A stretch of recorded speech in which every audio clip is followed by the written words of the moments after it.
सिल्ली की सीट पर भी दिलचस्प मुकाबला है। जब से जेएलकेएम ने अपनी पार्टी बनाई तो जो कई सीटें हैं वहां पर मुकाबला त्रिकोणीय बनाती हुई ये पार्टी भी नजर आ रही है। 800 से सुदेश महतो यहां फिर से चुनावी मैदान में है। वहीं जेएमएम ने अमित महतो को उतारा है इस बार चुनावी मैदान में। वहीं जेएलकेएम से देवेंद्र नाथ महतो हैं जिन्होंने लोकसभा का चुनाव भी रांची से लड़ा था।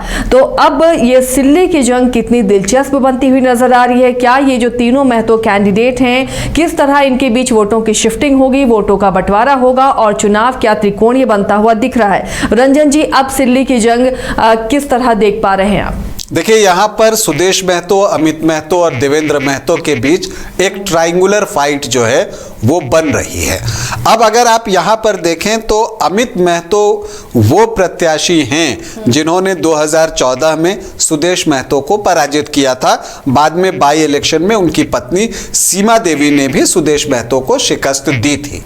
लेकिन इसके अलावा अगर आप देखें तो 2000 से लगातार सुदेश महतो यहां से जीतते रहे हैं।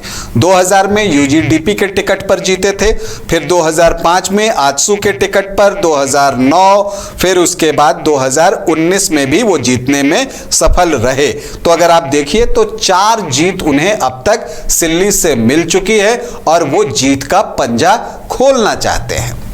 अब तीसरे प्रत्याशी की बात कर लें, देवेंद्र महतो। लोकसभा में बेहतरीन प्रदर्शन किया उन्होंने और 49,362 वोट लाने में कामयाब हुए और यहां तक कि उन्होंने सिल्ली विधानसभा में कांग्रेस को पीछे छोड़ दिया। कांग्रेस तीसरे नंबर पर चली गई, उसे सिर्फ 34,846 वोट आए। देवेंद्र ने 49,362 वोट लाए और बीजेपी को यहां से 57,281 वोट मिले। लेकिन उस समय जो एक बात थी वो ये थी कि बीजेपी से संजय सेठ चुनाव लड़ रहे थे, कांग्रेस से यशस्वनी सहाय चुनाव लड़ रही थी और देवेंद्र महतो निर्दलीय चुनाव लड़ रहे थे। जेएलकेएम उस समय नहीं था, जेबीकेएसएस के ये पर। लेकिन अगर आप इसे देखिए तो उस समय एकमात्र कुर्मी प्रत्याशी में देवेंद्र महतो ही थे इन तीनों में।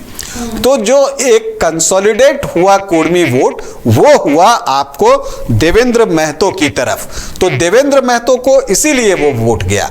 अब क्या है कि तीनों जो है वो कुर्मी प्रत्याशी हैं। तो अब अगर तीनों कुर्मी प्रत्याशी हैं तो नेचुरली देवेंद्र के लिए जो इस चुनाव में सबसे बड़ा चैलेंज है वो ये है कि 49,000 जो वोट उन्होंने लोकसभा के चुनाव में सिल्ली से लाए हैं उसको वो रिटेन करें।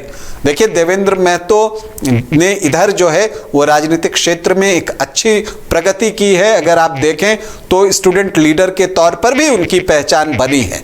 लेकिन उनके सामने कौन है? उनके सामने हैं सुदेश महतो, जिनकी छवि जो है खास करके सिल्ली को आप सुदेश से जोड़कर देखते हैं। उन्होंने यहाँ पर इतने सारे काम किए हैं जो उनके विरोधी भी मानते हैं। आज जब हमारे रिपोर्टर इन क्षेत्रों में गए तो कुछ क्षेत्रों में जो कि कह रहे थे कि हम जेएमएम को वोट करेंगे, लेकिन वो भी ये बात मान रहे थे कि यहां पर सुदेश महतो ने काफी काम किया है। तो ये एक चीज जो है सुदेश महतो को थोड़ा आगे रखती है।